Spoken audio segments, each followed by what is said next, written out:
Hi, Rob here. Pirelli have just announced a brand new set of tyres for e-mountain bikes. Now, Pirelli have done tyres for all sorts of different industries, from moto to F1, and more recently, mountain bike and enduro style tyres.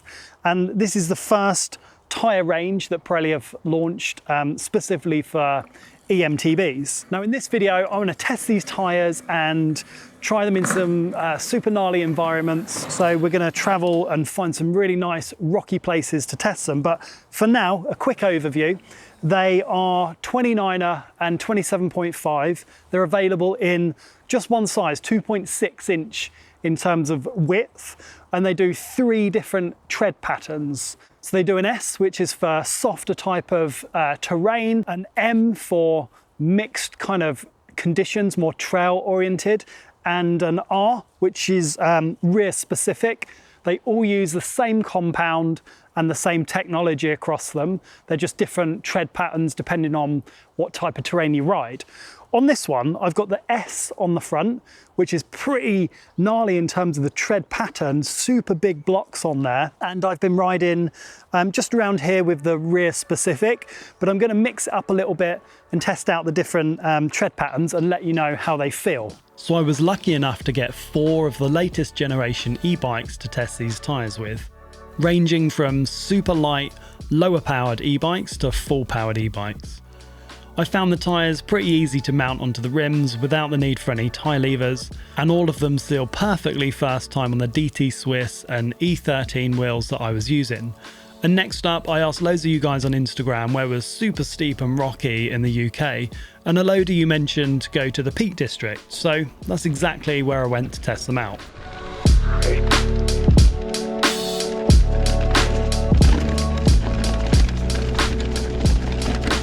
So over 2 days I hammered them as much as I could to find out how capable they are. No inserts, just 120ml of tubeless sealant.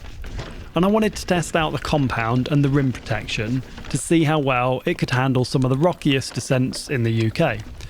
And strangely for the UK, we hadn't had much rain at all, so conditions were mainly dry. Most of these rocky descents were made up of very loose, large rocks that would break away as I rode through them, and a few times I could hear the rocks hitting the rims and the underside of the frame. And you'll have to watch to the end of the video to find out how many punches I got. I was running around 30 psi in the rear and around 26 psi in the front. The tyre's sidewall was nice and stiff, and I found it gave a nice extra level of support and damping to the ride to dial down a bit of the chatter you can get when riding this kind of terrain. The compound is called SmartGRIP Plus, and that's what Pirelli are really proud of in this specific tyre. And it contains a natural product, it's called Lignin, to give it what Pirelli claim are really good dry grip properties and really good wet grip properties. And when I spoke to Pirelli, I asked about the compound, and I know that some brands have mixed compounds, more than one compound, even up to 3 or 4 different compounds within a tyre. And I asked them why they decided to stick to a single compound. And they said that with some tyres, the first and second compound can rub down or wear out really, really quickly. So you might have a super soft outer compound, and that might wear down within a few hundred miles, and your tyre performance changes quite drastically, quite quickly. They could have done that, but they preferred to have performance at the beginning of the tyre's life equal to the performance nearing the end of the tyre's life. So in theory, you should get really good performance right up until the very end of the tyre's life.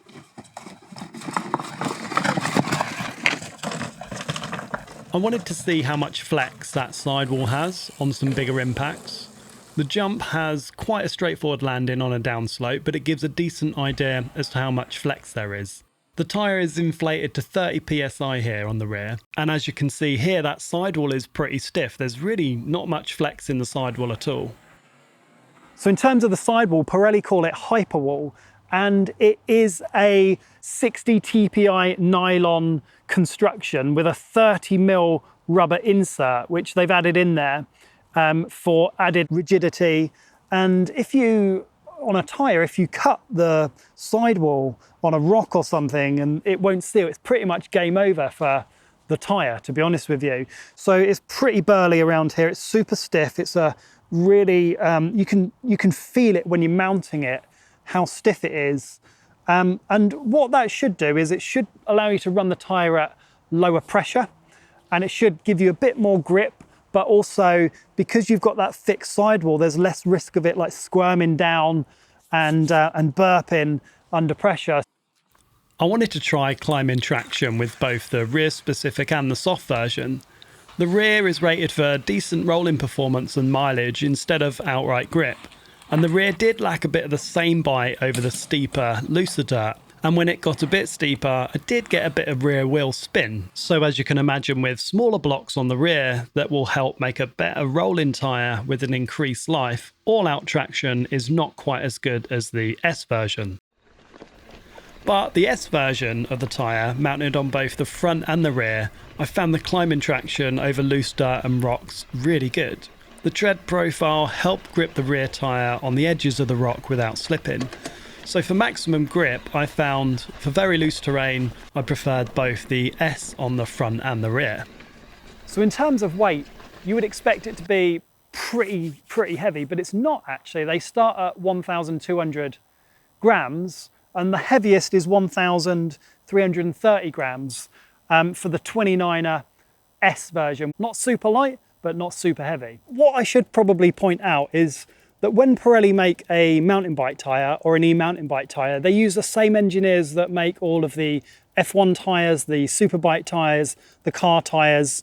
There's a huge pool of R&D that goes into the tyres, and they share those engineers across all of their range. And they've got like 30,000 employees at Pirelli, and 1,400 of those are tyre engineers. So after a couple of weeks of riding, including 2 full days in some more challenging rocky conditions, I've got a fairly decent understanding of the tyres.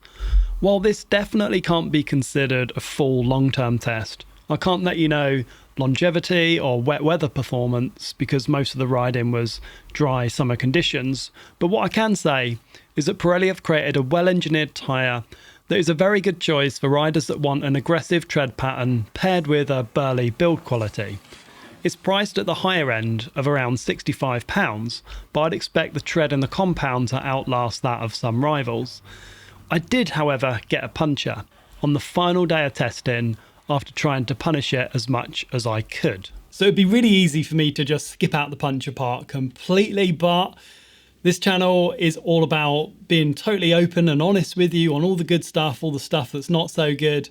And even though Pirelli have sponsored the video, they've paid for the filming and all that kind of stuff, I want to be honest and share. I got a puncture. I got a pinch flat.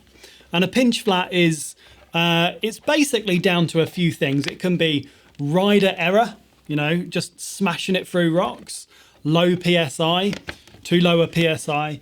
And the reason I don't have any footage of it is because it was on the very last day, the last descent, and I just pretty much sent it and smashed it over some rocks. It's on a carbon rim, and I got a pinch flat or a snake bite.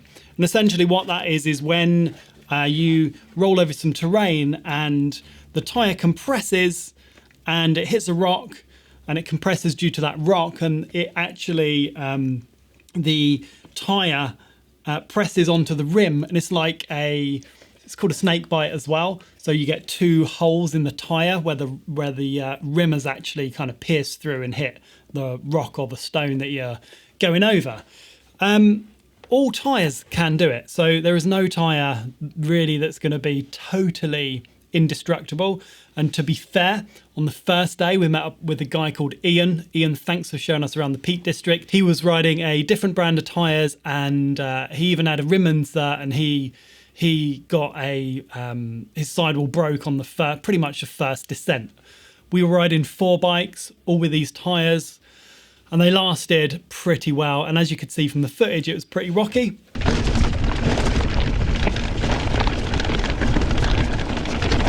However, I do believe that because these tyres are so strong and the sidewall is so good on them, and it is really thick and it's got that 30mm insert, that these tyres contributed to saving those carbon rims, or potentially saving those carbon rims, because I absolutely smashed it on that last run.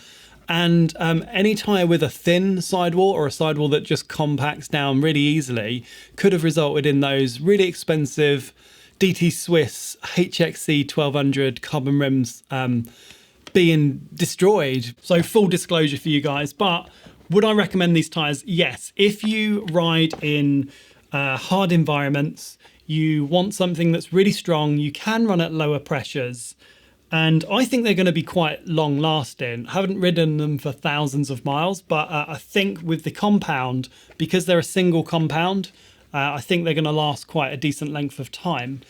I only tested the S and the R, didn't test the mix one. So I'd like to use the mix one in more trail oriented conditions like the Surrey Hills or more flowy trails. But if you're in like really rocky or super soft, very loose, the S is a good choice. I like the S on the front and the rear in the rocky place that we were. And if you want a tyre with decent rolling resistance, the rear is a good option as well. So there you go. Decent tyres. We had a great time testing them. I've got a super light video coming soon with these tyres on, with all those bikes that you saw. So if you like this kind of content, subscribe. Let me know if you like it with a thumbs up as well. And I will catch up with you all soon. Cheers.